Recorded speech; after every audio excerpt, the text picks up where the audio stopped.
नमस्कार मित्रांनो, स्वागत आहे तुमचे वर्तमान मंथन या चॅनलवरती. अलीकडेच तुम्ही उत्तर प्रदेशातील एक बातमी ऐकली असेल की संभल येथील मशिदीच्या सर्वेक्षणादरम्यान मोठ्या प्रमाणात हिंसाचार झाला आहे, ज्यात काही लोक मृत्युमुखी पडले. मात्र हा मुद्दा थांबत नाही, तोच अजमेरमधून एक मोठी बातमी समोर आली आहे. काल अजमेर येथील स्थानिक न्यायालयात एक याचिका दाखल करण्यात आली, जी न्यायालयाने स्वीकारली आहे. याचिकाकर्त्यांनी दावा केला आहे की प्रसिद्ध अजमेर शरीफ दर्गा हे एका शिवमंदिरावर उभे आहे. अजमेर शरीफ दर्गा ही भारतातील अतिशय प्रसिद्ध जागा असून परदेशी लोक देखील येथे येऊन दर्शन घेतात. याचिकेमध्ये नमूद करण्यात आले आहे की दर्ग्याच्या खाली पूर्वी शिवमंदिर होते. याचिका सप्टेंबर महिन्यात दाखल झाली होती, परंतु आता न्यायालयाने या प्रकरणाची सुनावणी सुरू केली आहे आणि पुरातत्व सर्वेक्षण विभाग म्हणजेच ISI व केंद्र सरकारला नोटीस जारी केली आहे. याचिकेनुसार अजमेर शरीफ दर्गा, जी सुफी संत मोहम्मद्दीन चिश्ती यांची समाधी आहे, त्याखाली पूर्वी शिवमंदिर होते. त्यामुळे हिंदूंना येथे पूजा करण्याचा अधिकार मिळायला हवा. याचिकाकर्त्यांचे वकील योगेश सिरोज यांनी सांगितले की सिव्हिल जज मनमोहन डेल यांनी दर्गा कमिटी, अल्पसंख्याक व्यवहार मंत्रालय आणि पुरातन विभागाला नोटीस पाठवून त्याच्या प्रतिक्रिया मागवल्या आहेत. याचिकाकर्त्यांनी असा दावा केला आहे की अजमेर शरीफ हे पूर्वी महादेवाचे मंदिर होते आणि ते पुन्हा महादेवाचे मंदिर म्हणून घोषित केले जावे. शिवाय पुरातत्व विभागाने तिथे सर्वेक्षण करावे आणि हिंदूंना पूजा करण्याचा अधिकार दिला जावा. न्यायालयाने पुढील सुनावणी 20 डिसेंबर रोजी ठेवली आहे आणि या नोटिसांना संबंधित पक्षाकडून काय उत्तर येते हे पाहणे महत्त्वाचे ठरेल. मात्र मोठा प्रश्न असा आहे की याचिकाकर्त्यांनी असे का म्हटले की तिथे पूर्वी मंदिर होते आणि त्याचा आधार काय आहे. तर याचिकाकर्त्यांचा दावा आहे की हरबिलास शारदा नावाचे व्यक्तिमत्व, जे ब्रिटिश राजवटीदरम्यान महत्त्वाच्या पदावर होते, त्यांनी 1990 साली लिहिलेल्या एका पुस्तकात अजमेर शरीफ दर्ग्याच्या खाली हिंदू मंदिर आहे असा उल्लेख केला आहे. त्यामुळे या मंदिरावर पुढील न्यायालयीन कारवाई महत्त्वाची ठरणार आहे. हरबिलास शारदा हे एक नामवंत राजकारणी आणि शिक्षण तज्ज्ञ होते.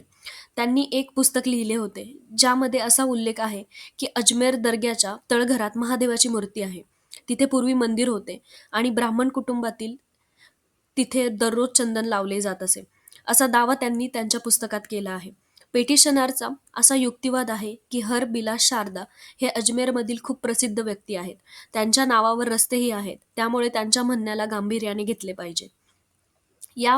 यामुळे किमान एक सर्वेक्षण तरी करून सत्य शोधले पाहिजे. त्यांनी असेही म्हटले आहे की अजमेरच्या या वास्तूचे बांधकाम हिंदू व जैन मंदिरे पाडून केले गेले आहे.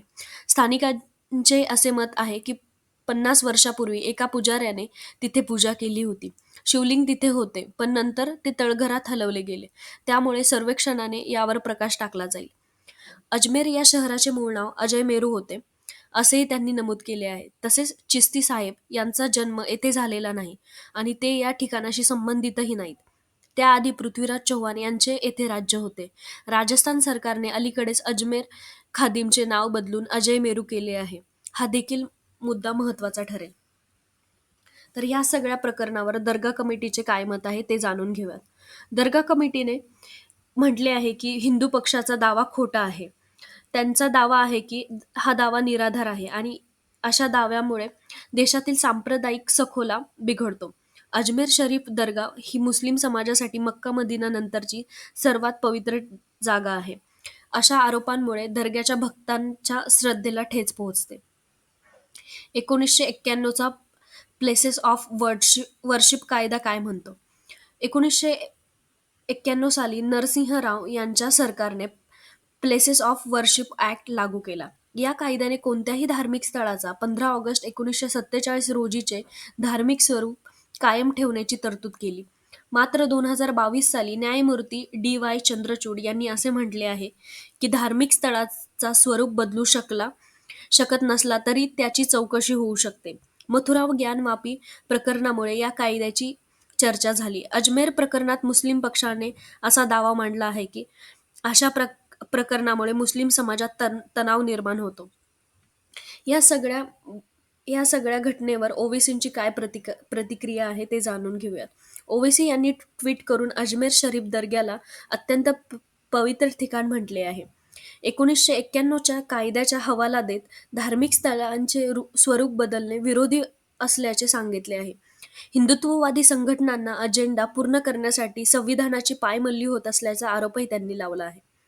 या प्रकरणाची पुढील सुनावणी 20 डिसेंबर रोजी होणार आहे आणि त्यातून काय निर्णय होतो हे पाहणे महत्त्वाचे ठरणार आहे.